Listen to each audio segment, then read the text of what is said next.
March 22, 2017, 4:13 in the morning.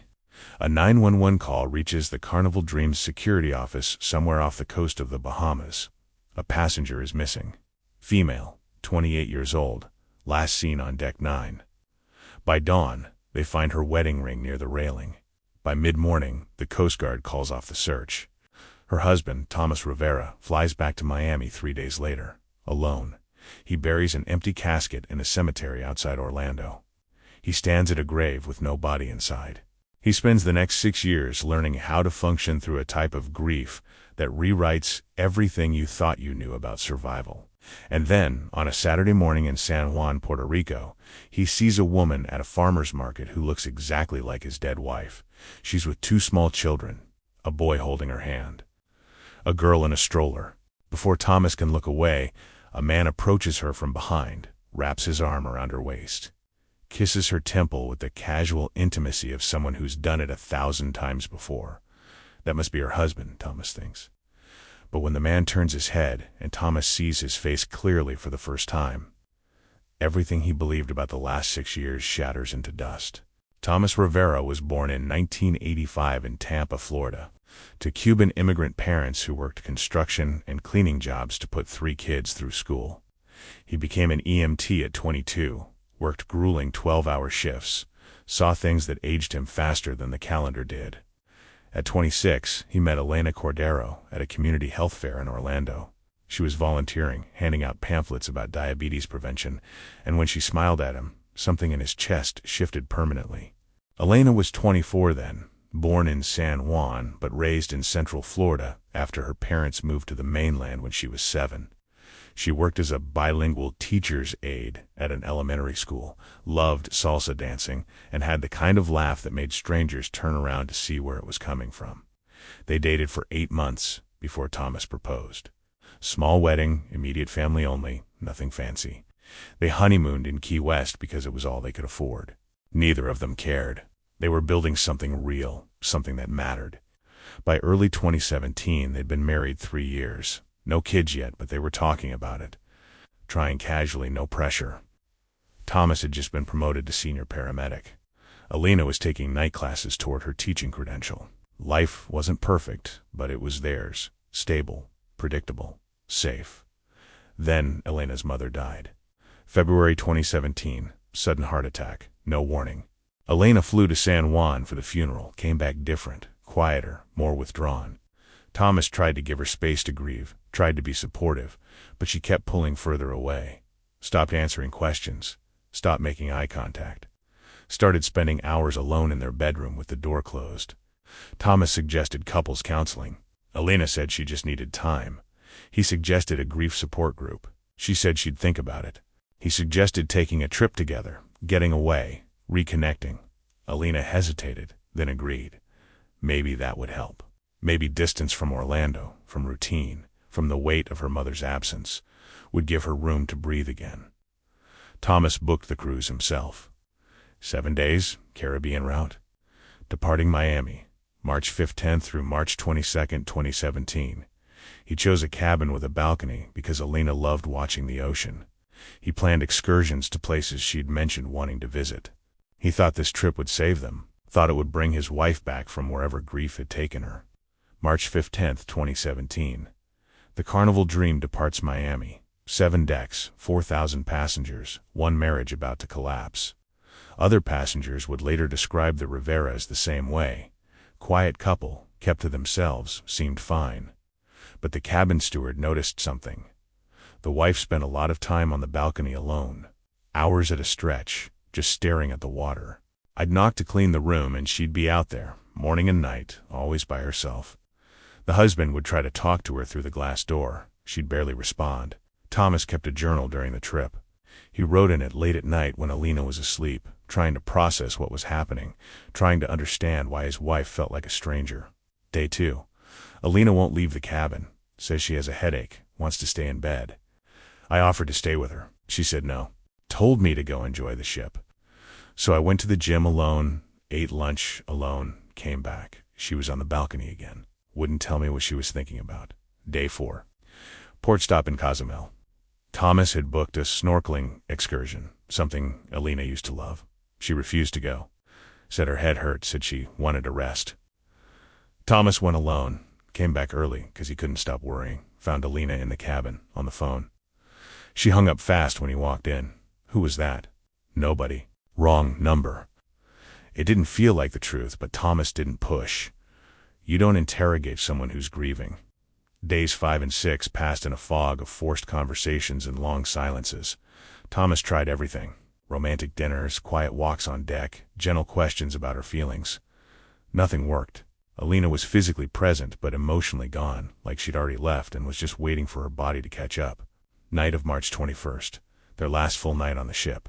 Thomas suggested they dress up, go to the formal dining room, try to end the trip on a good note. Alina agreed, which surprised him. She put on a blue dress he'd bought her for their anniversary. They sat across from each other at a table for two. The waiter would later remember them. The husband kept trying to make conversation. The wife barely touched her food. She kept checking her phone under the table. When he reached for her hand, she pulled away like his touch burned her. Thomas asked her directly, "Do you still love me?" Alina looked at him with tears in her eyes. "I don't know how to answer that." Those were the last words his wife ever said to him. March 22nd, 2017, 3:47 in the morning. Thomas wakes to an empty bed. Alina's side is cold. He checks the bathroom, the balcony, the hallway. Nothing. He finds a crew member, asks if they've seen his wife. The crew member radios security. Within minutes, the ship is searching. By sunrise, they find Alina's wedding ring on deck 9. Near the railing, placed carefully on a towel like she'd taken it off deliberately. No signs of struggle, no witnesses, no body. The Coast Guard launches a search. Helicopters, boats, divers. They search for 6 hours before calling it off. When someone goes overboard in the Atlantic at night, you don't find them. The ocean doesn't give people back. Thomas spends those 6 hours on deck staring at the water, begging God for a miracle that doesn't come. Ship security takes his statement. He tells them everything. The grief, the distance, the strange phone call, the ring on the towel. They write it all down. By noon, the classification is clear. Presumed suicide. Case closed. Thomas flies home alone 3 days later. Alina's father meets him at the airport in Orlando, and they don't speak during the entire drive to the funeral home. What is there to say? How do you bury someone when there's nothing to bury? March 27th, 2017. Thomas stands in front of an empty casket at Greenwood Memorial Cemetery in Orlando. Alina's father and 2 brothers are there, a handful of friends. A priest who never met Alina reads generic words about eternal rest in God's plan. Thomas doesn't hear any of it. He's staring at the casket, thinking about how wrong this is. How can you mourn someone when you don't actually know if they're dead? When the ocean might have carried them somewhere, might have given them a chance. But the Coast Guard was clear. 7 hours in open water. March Atlantic temperatures. No life vest. Even strong swimmers don't survive that. Alina is gone. The casket goes into the ground. Thomas throws dirt on top of it. The sound of earth hitting wood makes him feel sick. The first month is a blur. Thomas takes bereavement leave from work. His supervisor tells him to take as long as he needs. Thomas spends his days in their apartment surrounded by Alina's things, her clothes still in the closet, her toothbrush still in the bathroom, her coffee mug still in the sink from the morning they left for Miami. He can't bring himself to move any of it. Moving it makes it real. Friends try to help. They bring food he doesn't eat. They offer to sit with him. He sends them away. His mother flies in from Tampa, stays for a week, cooks meals he ignores. She begs him to see a therapist. He says he will. He doesn't. She flies home worried. May 2017. Thomas returns to work. Too soon, everyone says, but staying home is worse. At least in the ambulance, he has a purpose. At least when he's treating patients, he's not thinking about Alina in the water, alone, terrified, calling his name while he slept 30 feet away. Except he thinks about it constantly. During every call, every transport, every quiet moment between emergencies. His partner notices. You're not focused. You're making mistakes. Small ones, but mistakes. Thomas knows it's true. He's running on autopilot, going through motions, existing but not living. One night, they respond to a drowning. Tourist pool accident. Woman in her 20s. Thomas freezes. Can't move. Can't function. His partner has to take over completely. After that, Thomas takes a longer leave, indefinite. June 2017. Thomas finally sees a therapist, Dr. Sarah Patel, trauma specialist. She asks the questions everyone asks. How are you sleeping? Are you eating? Do you feel safe? Thomas answers honestly. No, barely. And he doesn't know what safe means anymore. She prescribes medication. Sleep aids first, then antidepressants when the sleep aids stop working. Thomas takes them because he's supposed to, not because he believes they'll help. August 2017. Elena's father calls. There's been a development. The cruise line's insurance wants to settle. They're offering money, a significant amount, to close the case. Right? No admission of fault, just a settlement. Thomas doesn't want it, doesn't want their money. But Elena's father is practical. Take it, use it. Elena would want you to rebuild. Thomas signs the papers. $50,000 appears in his account. He doesn't touch it. By late 2017, Thomas has lost 30 pounds. Stopped shaving regularly. Stopped returning calls. His lease is up in October and he doesn't renew it. Moves into a cheaper studio apartment, one room, no memories. He packs Elena's things into boxes, puts them in storage. Can't keep them, can't throw them away. So they sit in a climate-controlled unit he pays for monthly, artifacts of a life that ended. 2018 brings no relief. Thomas tries different jobs. Security guard at a hospital. Night shift, warehouse work. Anything that doesn't require him to save lives, because he couldn't save the one that mattered. He joins a grief support group in January. Sits in a church basement with other people who lost spouses. They share stories. Thomas listens but doesn't talk. How do you explain that your wife walked into the ocean and you didn't notice? How do you admit you were sleeping while she died? A woman in the group, Margaret, lost her husband to cancer. She approaches Thomas after the 5th meeting. You have to forgive yourself. Whatever you think you did wrong, you have to let it go. Thomas nods politely. But forgiveness isn't the issue. The issue is not knowing. Not having answers. Not understanding why Elena chose the ocean over him. Thomas moves to a new city, Fort Lauderdale. Fresh start, people say. New location, new opportunities. He gets a job doing medical billing. Desk work. No patients. No emergencies. Just codes and claims and insurance paperwork. It's mindless. Perfect. He rents a 1-bedroom near the beach, walks the shoreline every morning before work. Other people find the ocean peaceful. Thomas finds it haunting. But he keeps going back. He tries dating once. A woman from work invites him to dinner. She's kind, asks about his life. He tells her he's widowed. She says she's sorry, asks what happened. Thomas gives the short version. Cruise accident. She drowned. The woman reaches across the table, touches his hand. That must have been terrible. Thomas excuses himself, goes to the bathroom, doesn't come back. By 2020, Thomas has built a small, careful life. Routine keeps him stable. Work, gym, walks, sleep. Therapy every other week. Medication daily. He's functional. Not happy, but functional. Dr. Patel calls it progress. Thomas calls it survival. Then, 2021. Thomas's brother Carlos gets married in San Juan. Destination wedding. Family event. Thomas doesn't want to go. Puerto Rico feels too close to the Caribbean, too close to that cruise, too close to everything. But Carlos insists. You've been hiding for 4 years. Come, be around people who love you. Bring someone if you want. Just come. Thomas goes alone. Books a hotel near Old San Juan. The wedding is beautiful. Carlos and his bride, Isabella, glow with happiness that makes Thomas's chest ache. During the reception, Thomas slips away, walks through the historic district. Cobblestone streets, colorful buildings, tourists everywhere. He finds himself in a marketplace. Vendors selling art, food, handmade crafts. That's when he sees her. November 6th, 2021, 3:47 in the afternoon. Thomas wanders through an open-air market in Old San Juan, half listening to live music drifting from somewhere nearby, half watching tourists haggle over paintings and ceramics. He's thinking about leaving early, catching a flight back to Fort Lauderdale tonight instead of tomorrow. The wedding was fine, but being around happy couples makes the emptiness worse. He's walking past a fruit stand when something stops him cold. A woman, 20 feet away. Dark hair pulled into a ponytail, olive skin, familiar posture. She's holding a young boy's hand, maybe 4 years old, while examining mangoes with her free hand. Something about the way she tilts her head when she's thinking. Something about the angle of her shoulders. Thomas's heart starts beating faster. He tells himself he's imagining things. Grief does this. Makes you see the person you lost in strangers' faces. Dr. Patel warned him about it. but he moves closer anyway, 10 feet now. The woman laughs at something the boy says, and the sound hits Thomas like a physical blow. That laugh, he knows that laugh. Heard it 1,000 times. Fell in love with it, 5 feet away. The woman turns slightly and Thomas sees her profile.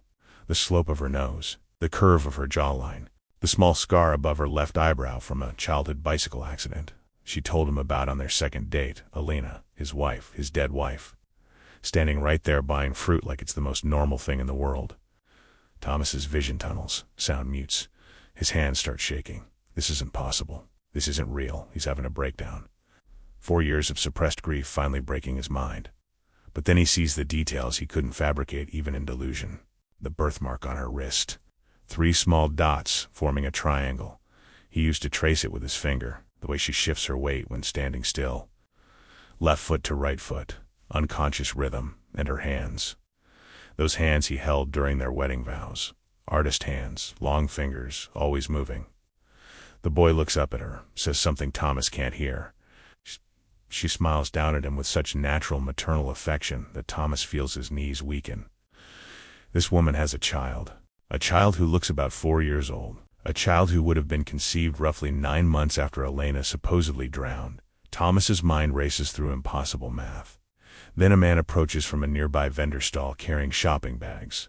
He walks up to the woman, slides his arm around her waist with easy familiarity, leans down and kisses her cheek. The gesture is intimate, comfortable, routine. The woman leans into him slightly, says something that makes him laugh. They look like a couple, a family. The man is tall, dark-haired, maybe late 30s. Thomas has never seen him before in his life. But then the man turns his head to look at something across the market, and Thomas sees his face fully for the first time. Recognition slams into him like a freight train. Daniel Morales, Elena's childhood friend from San Juan. The guy she grew up with. The guy who came to their wedding, sat on the bride's side, hugged Elena during the reception, and told Thomas to take care of her. The guy Elena stayed with for a weekend when she flew to San Juan for her mother's funeral. The weekend right before the cruise. Thomas's mind fractures. Pieces he never connected, suddenly forming a picture he doesn't want to see. Elena's withdrawal after her mother's death. The phone call she ended abruptly in the cabin. Her emotional distance. The wedding ring left carefully on a towel, not lost in a struggle, not torn off in panic, but removed, placed, like she was leaving it behind deliberately.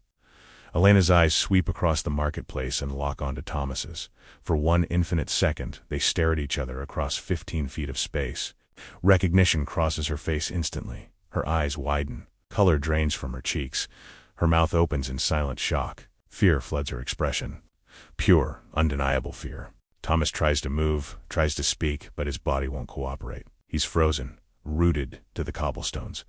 Brain screaming at him to do something while his muscles refuse to respond.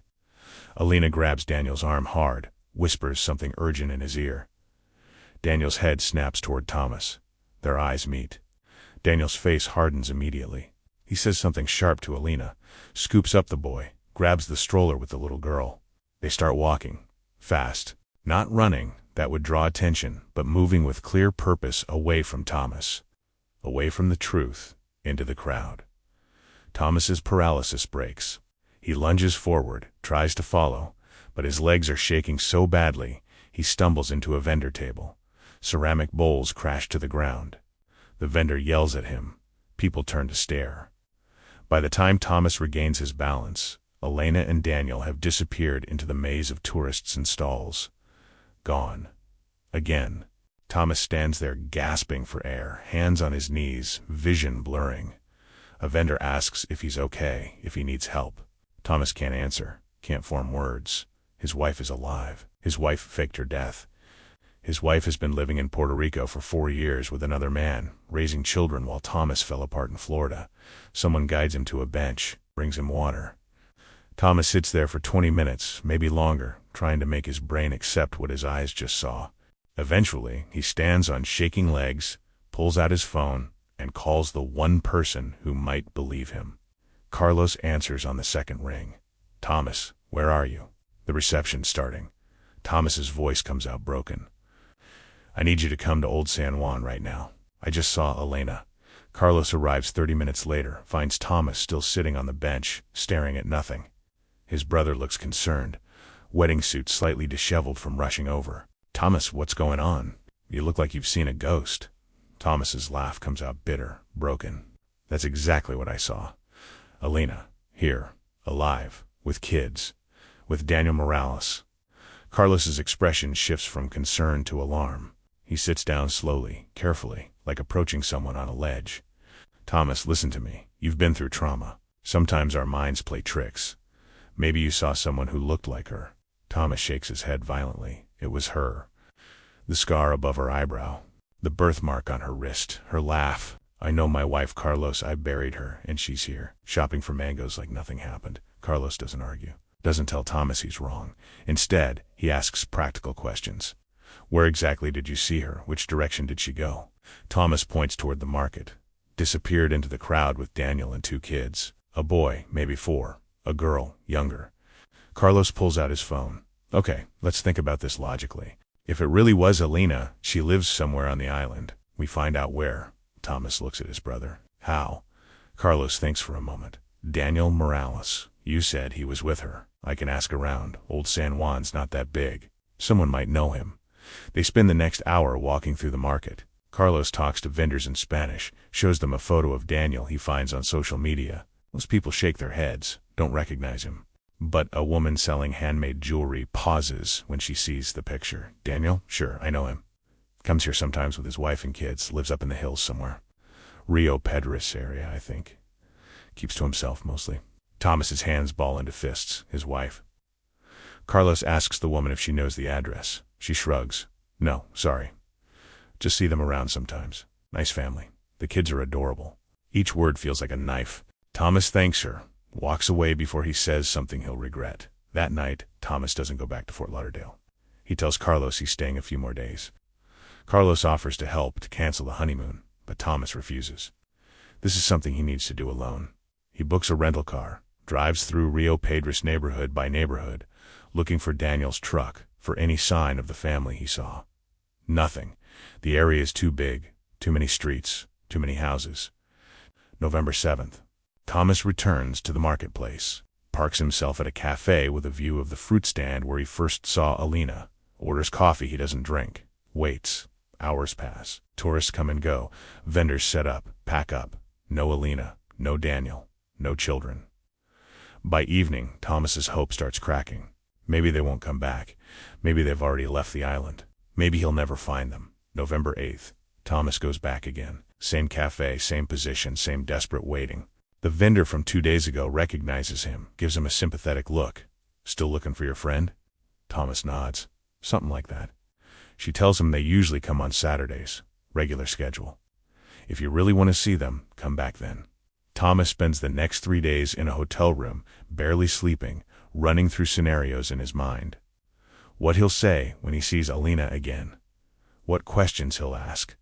Whether he'll call the police immediately or try to understand first. By Friday night, he's decided. He needs to know why before he does anything else. Needs to hear from her own mouth why she did this.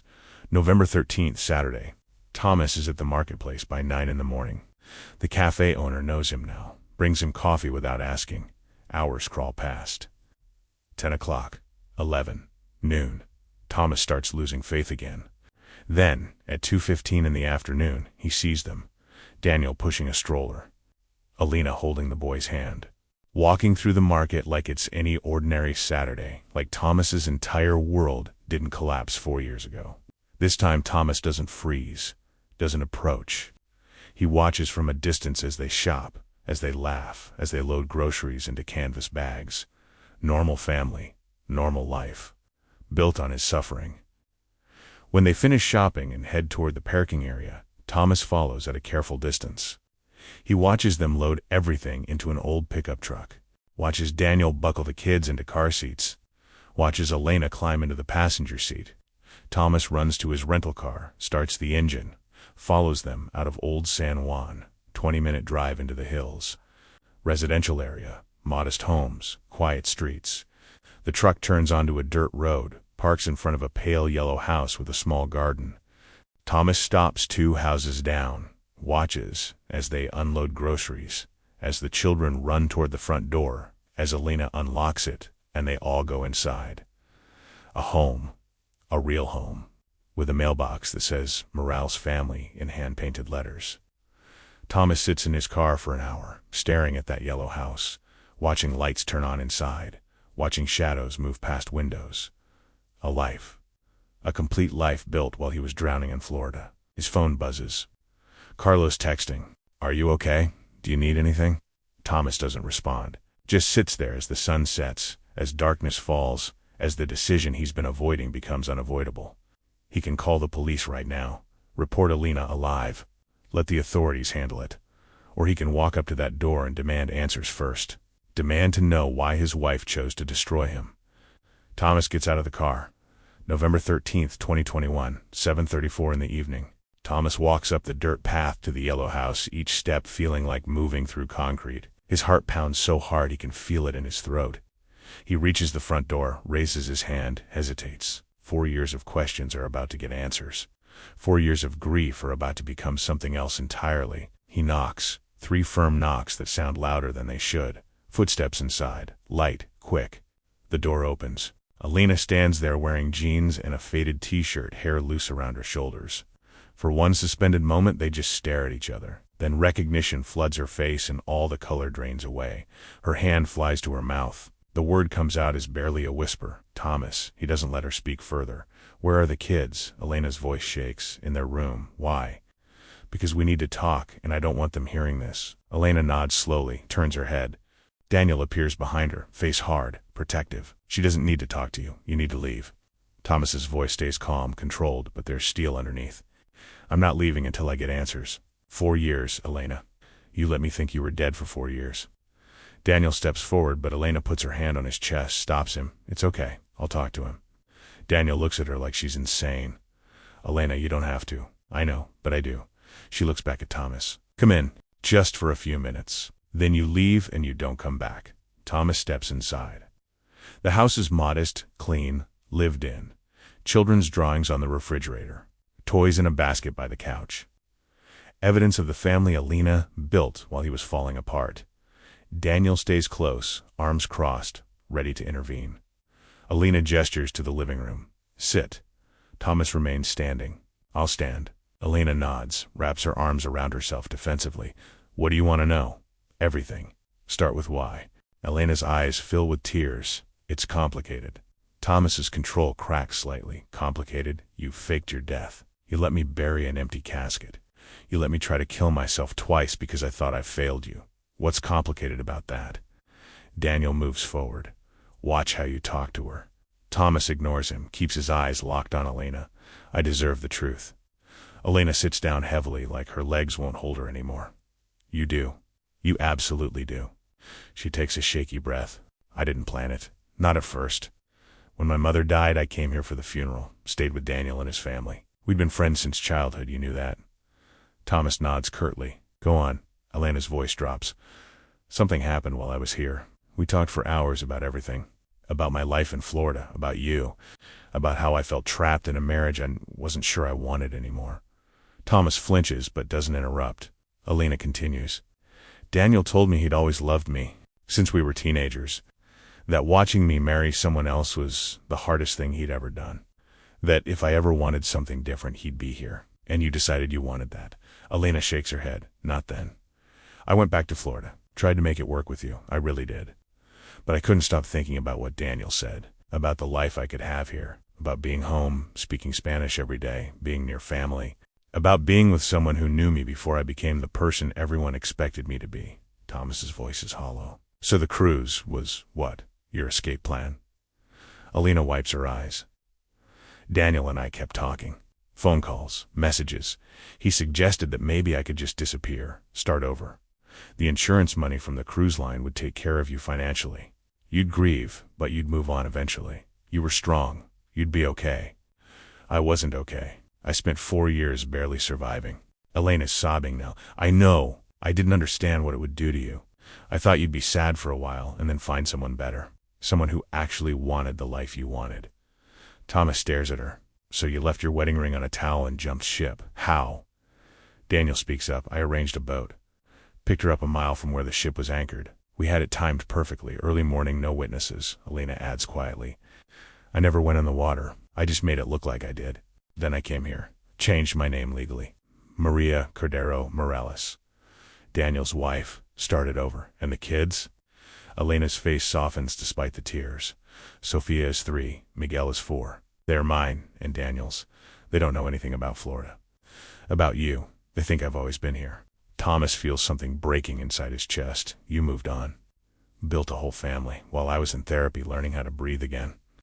Elena stands, takes a step toward him. I'm sorry. I know that doesn't mean anything, but I am. I was selfish. I was thinking about what I wanted, and I didn't consider what it would do to you. I should have just asked for a divorce. Should have been honest. But I was scared you'd try to stop me, try to convince me to stay. And I knew if you tried, I might give in.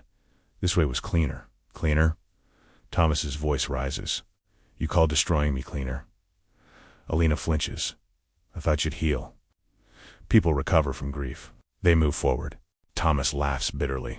I didn't grieve a divorce, Elena. I grieved your death. There's a difference. You don't move on from someone dying, you just learn to carry it. Silence falls. Daniel watches Thomas carefully, ready for violence that doesn't come. Elena cries quietly. Thomas stands there, looking at this woman he loved, this stranger wearing his wife's face. Finally, he speaks. I should call the police right now. Turn you both in for fraud, for what you did. Elena nods. You should. I know, we know, but please think about the kids. They're innocent. They didn't ask for any of this. November 13th, 2021, 8:47 in the evening. Thomas stands in the living room of the yellow house, looking at Elena and Daniel, at the life they built on his pain. The kids, always the kids, the innocent ones who didn't choose to be born into lies. He thinks about Miguel, 4 years old, probably the same age Thomas and Elena talked about having kids someday. Thinks about Sophia, 3, who'll grow up never knowing her mother destroyed a man to create her. Thomas pulls out his phone. Elena's eyes widen. Please, Thomas, please think about this. Daniel steps forward. If you're calling the police, they'll take the kids into custody. Foster care. Is that what you want? Thomas looks at him coldly. What I wanted was a wife who didn't fake her own death. We don't always get what we want. But he doesn't dial, just holds the phone, feeling its weight. 4 years ago, he would have called immediately. Would have demanded justice, arrests, consequences. But 4 years of therapy taught him something about revenge. It doesn't heal the wound, doesn't bring back what you lost, just creates more damage. I could destroy you both. Thomas's voice is quiet, controlled. I could call the police, the FBI, the Coast Guard. Fraud, insurance fraud. Whatever else they'd charge you with. You'd both go to prison. The kids would end up in the system. Your perfect little life would explode. Elena nods, tears streaming. I know, we deserve it. Thomas looks around the room again, sees the family photos on the wall, Miguel's kindergarten artwork, Sophia's tiny shoes by the door, evidence of children who didn't ask for complicated parents. He thinks about his own childhood, how his parents worked themselves to exhaustion to give him stability, how much that mattered, how it shaped everything he became. I'm not calling the police. Elena's head snaps up. What? Thomas continues, voice hard. Not because you deserve mercy. You don't. Not because I forgive you. I don't. But because those kids in that bedroom deserve better than having their entire world destroyed because their mother is a selfish coward. Daniel's posture relaxes slightly, but Thomas isn't finished. But here's what's going to happen. You're going to pay back every cent of that insurance settlement. $50,000. I don't care how long it takes. You send me payments every month until it's done. Elena nods quickly. Yes, absolutely. Anything. And you never contact me again. Ever. No explanations. No apologies. No updates about your life. As far as I'm concerned, Elena Rivera died on March 22nd, 2017. You're Maria Morales. A stranger I never want to see again. Elena's face crumbles, but she nods. I understand. Thomas looks at Daniel. You knew she was married when you helped her do this. You knew I existed, and you didn't care. Daniel meets his eyes steadily. I loved her. I'm not apologizing for that. Thomas's jaw tightens. You didn't love her. You helped her run away from consequences. That's not love. That's cowardice. But you get to live with that choice, just like I have to live with mine. He walks toward the door, then stops, turns back. One more thing. When those kids are old enough to ask questions, you tell them the truth. You don't get to rewrite history. They deserve to know what kind of people raised them. Elena's voice breaks. Thomas, please, that's the deal. Truth or I make the call right now. Elena exchanges a glance with Daniel, then nods. Okay. When they're older, we'll tell them. Thomas opens the door, steps out into the November evening. The air feels different somehow. Still painful, still heavy, but clearer. Behind him, he hears Elena crying. Hears Daniel comforting her. He doesn't look back. Thomas drives to his hotel, books a flight to Fort Lauderdale for the next morning. That night he calls Dr. Patel, leaves a voicemail. I need an emergency session when I get back. Something happened. Something big. I'll explain everything. But I think I might actually be okay. November 14th, Thomas flies home, stares out the window at clouds, at the ocean below, at the distance between San Juan and his life. He thinks about Elena's words, that she thought he'd move on, find someone better. Maybe she was right about the second part. Not because Elena was bad, but because Thomas deserves someone who chooses him, who doesn't see him as something to escape from. Back in Fort Lauderdale, Thomas meets with Dr. Patel, tells her everything. She listens without interrupting, then asks the crucial question. How do you feel? Thomas thinks carefully, angry, betrayed, but also relieved. For 4 years I thought I failed her somehow. Thought I missed signs of her wanting to die. Turns out, she just wanted to leave. That's not on me, Doctor. Patel nods. That's significant growth, Thomas. December 2021. The first payment arrives, $500 with a note. I'm sorry, this doesn't fix anything, but it's a start. Thomas deposits it without responding. The payments continue monthly. He uses the money for something Elena never expected. Funds a scholarship at the elementary school where she used to work. The Elena Rivera Memorial Scholarship for teachers pursuing credentials. Other people can benefit from her selfishness. 2022 brings unexpected healing. Thomas starts dating again. Carefully, slowly, but genuinely. Meets a woman named Jessica who works at the hospital. She's kind, honest, asks about his past without judgment. When he tells her about Elena, about everything, Jessica doesn't run, just says you deserved better than that. Thomas realizes she's right. By 2023, Thomas has rebuilt. New job as an EMT supervisor. New relationship that feels solid, real. The grief over Elena has transformed into something manageable. Not forgiveness, just acceptance. She made her choice. He made his. Both of them have to live with the consequences. He never goes back to Puerto Rico.